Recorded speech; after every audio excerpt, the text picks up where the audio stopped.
If I had to give an advice for my younger self, I would say that look for your support system. Your teacher is going to be your support system.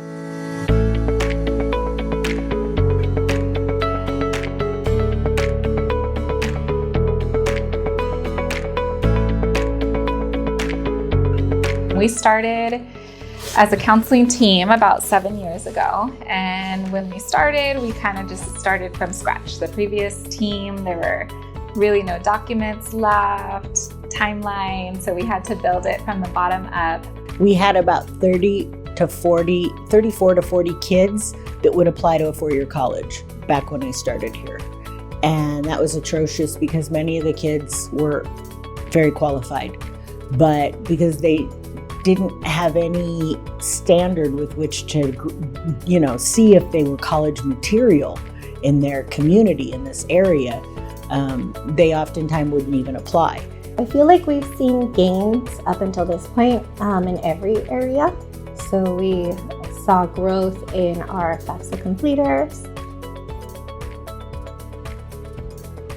We saw gains in students applying to four-year universities.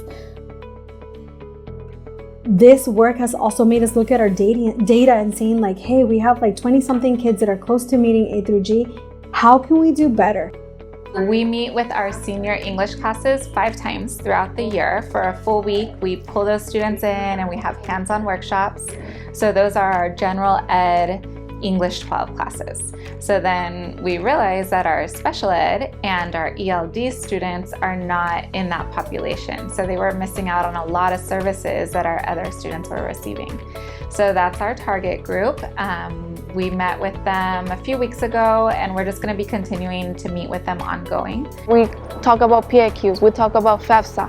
They give you information, they keep informing you because some seniors leave the process differently because they're not informed of how they can change the future.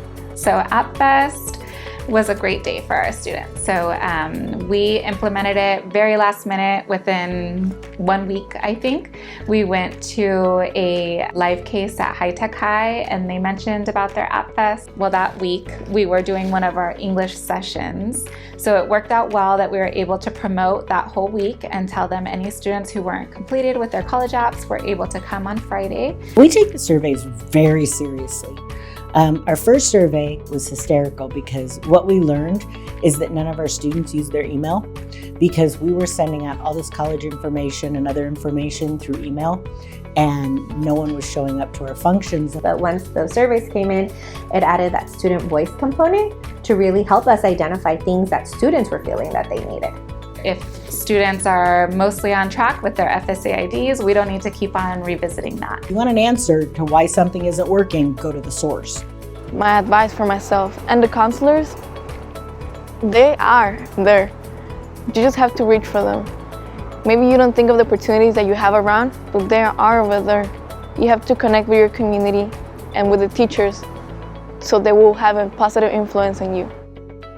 CARPE has been a really big help in terms of just sharing, getting our vision out, and it's grown in terms of our team. And so just word of mouth is it spreads throughout the staff. I think that this initiative and working through CARPE really made us sit down and talk and collaborate and see okay, I know you take care of business, but this is how we take care of business. CARPE has been amazing. I think at first, when I first started CARPE, I go, oh, we don't need CARPE. But then I realized that we need to have a plan. And I feel like having a plan and then seeing the plan and then seeing the results. When you have kids that want to change their future, you need to be able to help them. Want to make the change in our family, in our people, in ourselves.